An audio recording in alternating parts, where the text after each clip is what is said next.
dell'associazione La Tua Voce. Allora, ti presenti, mi spieghi che cos'è la tua associazione, di cosa vi occupate e più precisamente cosa fate qui in fiera. Certo. Mi chiamo Emanuela Silvestri e faccio parte dell'associazione La Tua Voce che si occupa di clownterapia nei reparti pediatrici, però oltre a questo facciamo assistenza anche agli anziani. Noi qui all'Expo Scuola stiamo emozionata.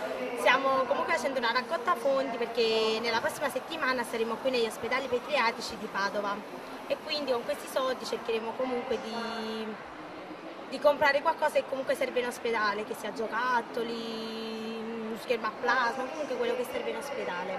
Voi vi ispirate al film di Patch Adams e fate parte dell'associazione Onlus. Vuoi spiegarci più in generale di che cosa si tratta, che cos'è questa associazione? Sì, l'associazione Onlus è un'associazione internazionale che comunque si occupa soprattutto di clownterapia e si sposta su tutto il territorio nazionale.